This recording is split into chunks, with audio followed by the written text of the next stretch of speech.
Welcome to the hashtag Level Up podcast, and this is STEAMulating Conversations with Sagal Snyder. Level Up podcast was developed to facilitate challenging, real, and raw conversations about minorities and their unique experiences in the workforce. Sagal, tell me a little bit about yourself, a little bit about your background. Sure. In the workforce, and also a little bit more about you. Yeah, definitely. So I am not an Ohio native. I am from Somalia, but I've been here in the U.S. for about 26, 27 years. And I started in the third grade, so learning English fresh from the start. And I went to Ohio State. I've been in Columbus for a long time now. I have been spent the first 8 years of my life in logistics, and then transitioned to the IT space ever since. But I'm a mom, full-time employee. I have 3 kids. Okay. So life's a little crazy. So you have 4 jobs. True story. Okay.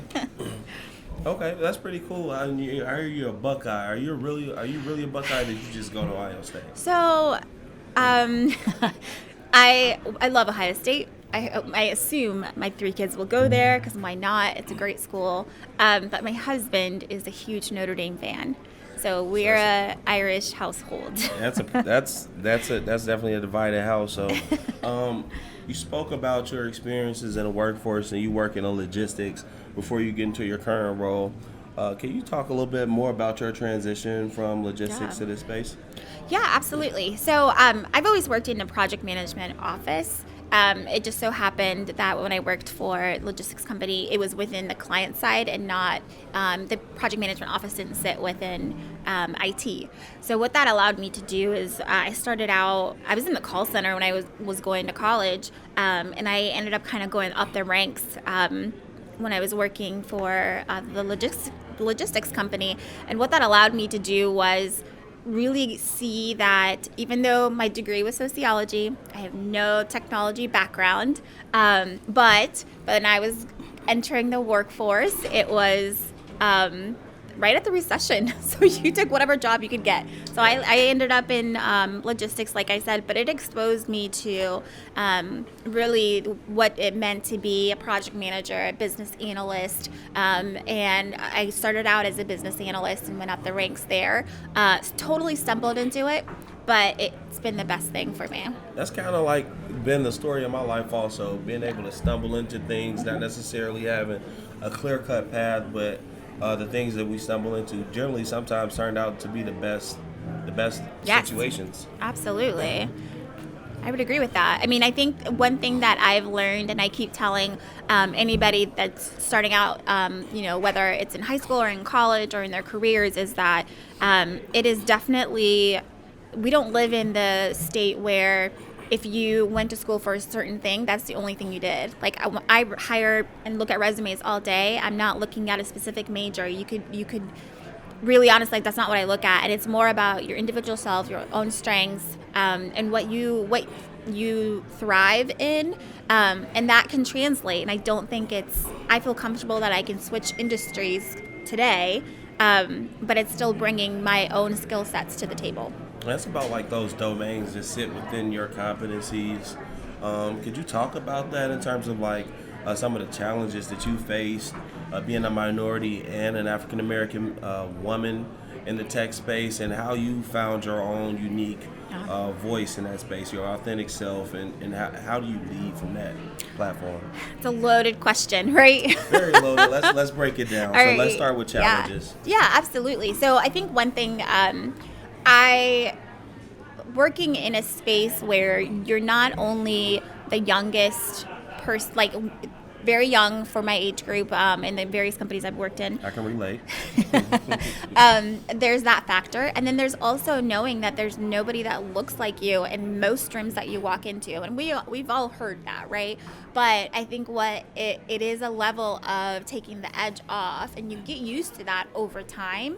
But one thing that's really helped me, what I've learned, I would say, in my career is not even focusing on that and really having confidence is everything. And a lot of times it's fake it till you make it, until you get comfortable and you know how to take up space and know how to walk into a room and understand you may be the only female that's in that room. You may be the only minority that's on your entire floor. That's happened to me plenty of times.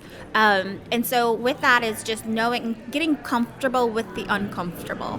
You have to if you're going to continue. Yeah, and I'll add to that because I'm currently like the youngest person in every room that I'm in right now, and I'm generally the only African American. Not all the times, but most of the times. And Yeah. I mean, in terms of like being comfortable with yourself and showing up in a way that speaks to your competencies and understanding like owning yourself in this space, like you're really damned if you do and you're damned if you don't. So you might as well do. Yep. And if you do, you might as well do it big, right? Yeah. So I think for me, being comfortable and understanding that they made the investment in me. Yeah. And if I'm in a room, I'm supposed to be there. So, Yeah. I mean, being able to leverage my voice Yep. to get things done. Speaking of that, like, I understand, like, I have challenges sometimes, like getting some of the things that I have on my mind accomplished through people, and not necessarily standing up for myself. How did you stand up for yourself to be able to continue to climb the ladder, to continue to get a lot of projects that you wanted to get through Yep. accomplished and things of that nature? Yeah, absolutely. So I'll give you one example. Most of us have heard of the story about how if you look at kids coming out of college, you look like a male coming out of college, looks at an application, right, or a job postings, he's got 2 of the 3 check boxes. We've heard that analogy, right? One thing that I honestly learned later in my career, I wish I would have learned sooner, is how to advocate for myself. And I do think there's different layers of that. There's the initial male versus female factor, but there's also a whole nother layer being a minority, being the only brown and black person for that organization, whatever it may be. I had to learn this the hard way, but I worked for a company where when I was brought in at a much lesser wage. And it didn't take me long to realize that, but it was really learning how to advocate for myself and understand my own worth. And that is a hard lesson to learn. So it really was learning how to understand my own worth and how to stand up for myself, and having it, and it helps to have not mentorship, but people behind you who will advocate for you. And for me, I'm always a person who will work as hard as I can and prove my worth, but it was then knowing where the line is to take your worth and challenge them to say, I deserve this.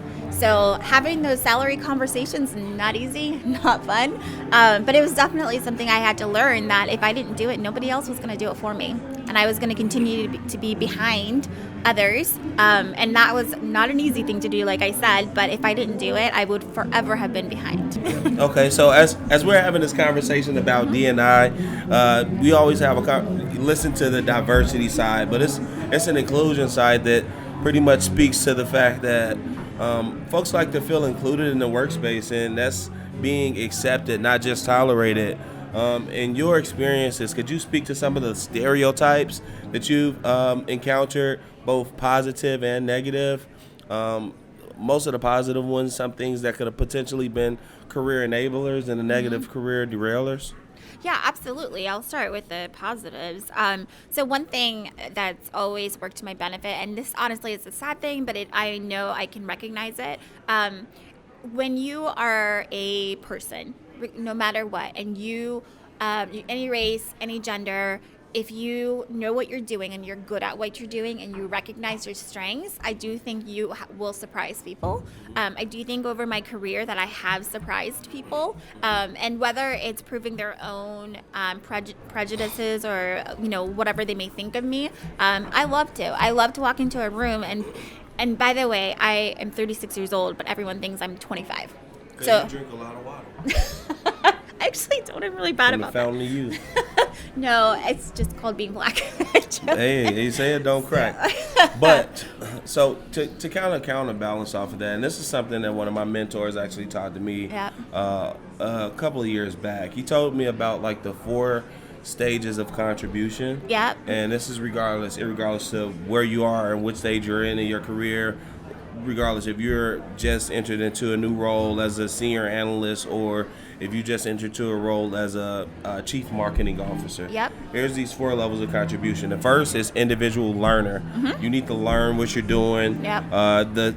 Everything that's around you, your stakeholders, exactly what your job is. And 9 times out of 10, your head is down. The second stage is individual contributor. So you're really just trying to get your work done. You're busting your ass, and you're probably the person, the go-to person in the office around that thing that somebody needs to get done. Hey, we can always go to Sagal to get this done, and they're already tapping you on your shoulder. And that's that third level where you're leading through people now to get things done, where you're growing folks, and you're probably at the director level and things of that nature. And then that fourth level is on the strategy level, where you're dictating and creating the strategy for the enterprise. Most African Americans get trapped in that level too, because we've always been taught to work 10 times harder than everybody else and do all of this stuff just to get a little bit less than what everybody else has. And that mentality keeps us in a worker mentality as opposed to a leader. And it's like we're working, we keeping our head down, we're learning and we're doing, but we really need to lead at the eye level and take it from the gut and bring it to the eye level so we can see what's going on and we can kind of help dictate and navigate folks through their careers also. Could you speak to the moment where you realized that there was a need for you to grow internally and maybe make some shifts and some changes that you didn't necessarily know that you had to make to get to that third and fourth level? Yeah, absolutely. So this is a very front of mind topic for me, and it's because I'm somebody who will roll up their sleeve, and I always want to do a good job, and I will work really hard, and I don't, working extra hours, working on the weekend, I'll do it because at the end of the day, I care about what I'm doing. What I had to learn is that if you're in an environment that's not appreciated, or nobody's going to be looking out for you, you have to look out for yourself.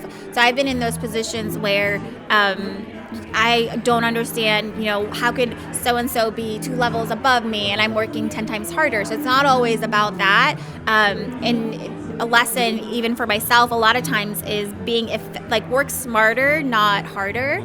And that's something that honestly I have to tell myself all the time because, I manage a team, and when there's something really important or we're going through transitions or whatever it may be, I want to roll up my sleeve and get it done and do it. Yeah. So taking that step back of allowing other people to do the work is something that I'll be honest, it's something that I have to consciously think about because it's not second nature to me. And that's because of adversity, right? Constantly knowing you have to prove yourself to be even where you're at.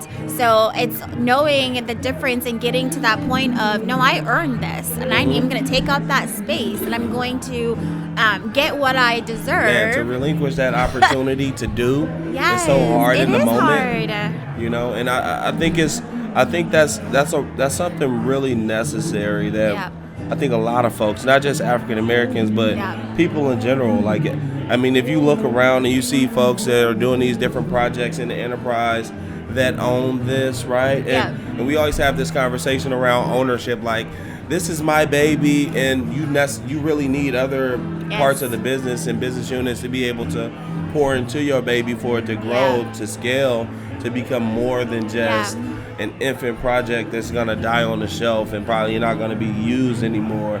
Kind of like this table. We're here in Rev 1 Ventures, and this table, no one in Rev 1 really owns it. It's a Rev 1 table. Anyone can come in and use it, and I think that's how we can leverage our skill sets also. Like, how can I take this thing that has taken me 6 years to learn and instill this into someone else? From a mentorship perspective, could you speak to how mentors have helped you along the way, and also how are you pulling others up in your climb to greatness, so to speak? Yeah, greatness. Appreciate that.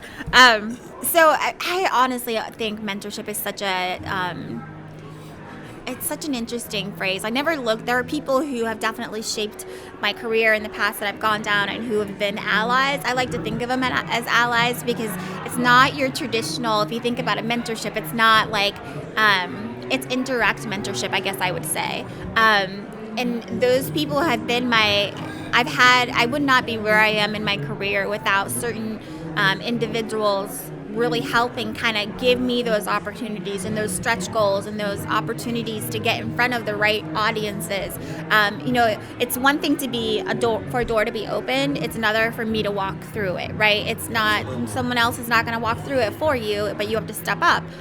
So I've had those. I've had not even just at very high levels of organizations and relationships that I hold on to who have looked at me, and honestly, this sounds really strange, but when I walk into a meeting and if I don't know if the audience, if I don't know the team, or I've been at my company only 6 months, I'm still learning, right?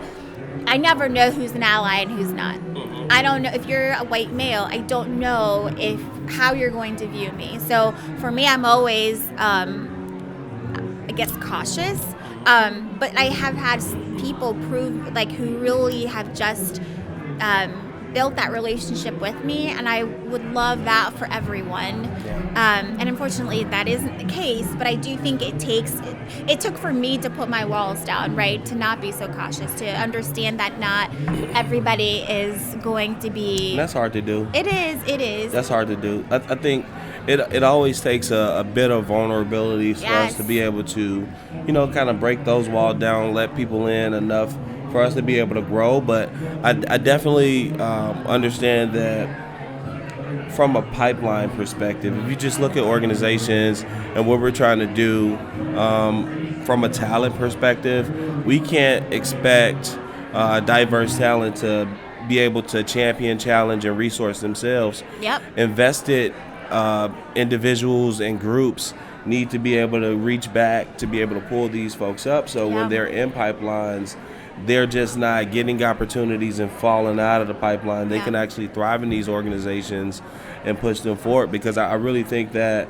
not just African Americans, but our Latino, our LGBTQ, and other diverse and minority groups have so much to bring from a diversity of thought perspective that really can add value to any organization. And that actually has been a lot of research around organization grow financially when they have diverse talent there. Well, let's talk about that, though. So we talk about diversity and inclusion, and most companies in 2020 have some sort of initiative that, we've gotten to a better place. But I would love to have a conversation on how cultural fit, because every company has that cultural fit. And is this, when you interview somebody, would they fit in with our team? What does that really mean, though? And how does that work or not work with diversity and inclusion and all the initiatives every corporation is trying to do? So how do you think companies should be approaching fit?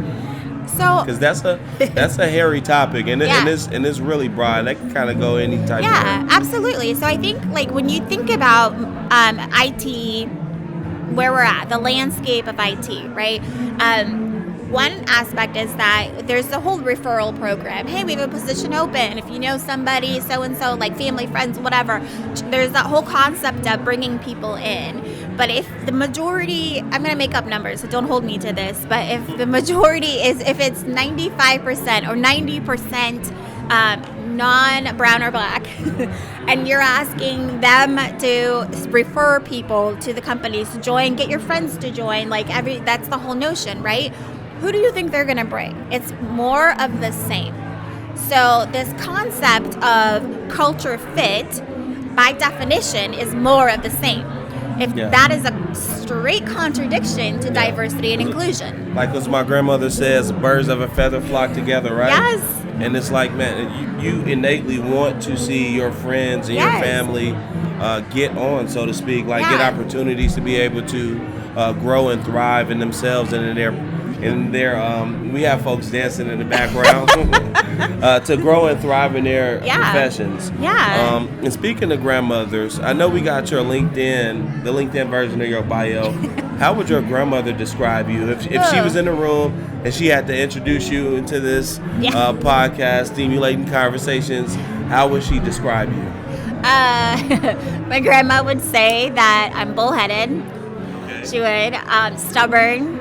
I'm a lot like my mom. It's funny, as I've gotten older, I've realized how much I am a lot like my mom. She would say that I carve my own path. Good, bad, or indifferent, I do.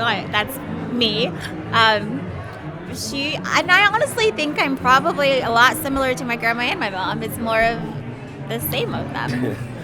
Yeah, I would say I'm close to my grandmother also. She would probably call me bullheaded also, and that's just not because I'm a tourist or an ex-football player, but I think a lot of that had to play into it. But as we wrap, and I really don't want to wrap the conversation this early, but we're on a time constraint. So as we wrap up, what's one piece of advice you would give to a young African-American lady or male, not just African-American, but a minority in general? Yeah. I mean, because you got so many different layers to you. What would you give them as they are either growing into themselves in these spaces or pivoting back and forth from these different work absolutely. opportunities? And I'm gonna give that advice, but then I have one other thing Please. too. Yeah. So the advice I would give, and what I love about Columbus, Columbus is seriously doing wonderful, amazing things. When I look at organizations like Black Tech, there's a lot of diverse representation that is coming out of the technology space. It wasn't there when I started out.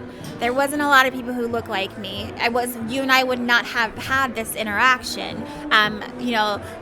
Level D and I wouldn't have existed. It's a completely different ballgame. And what I would say is, I think it's knowing yourself, knowing what your strengths are and what your weaknesses are, and it's twofold, right? If you think about my second grader, for instance, right now she's learning coding in second grade. It's insane to me. I didn't have those opportunities, and depending on what schools you go to, that's a whole different topic, right? That could be its own podcast. But I think it's understanding when you enter the workforce, there may be some gaps that you need to fill, that you have to, there's a lot of boot camps and there's a lot of just management, whatever you want to do, there's a lot of services out there. So I do think it's on us to kind of fill whatever gaps we may have. I also think that it's knowing what your strengths are and selling yourself. I fell into the project management space in IT. And that's because I knew what my strengths were. I know how to talk nerd, and I know how to translate that to the business, and vice versa. So for me, it's more about, and I can take really complex things. I've done really complex projects, but I can break that down to its core components. That's a strength of mine.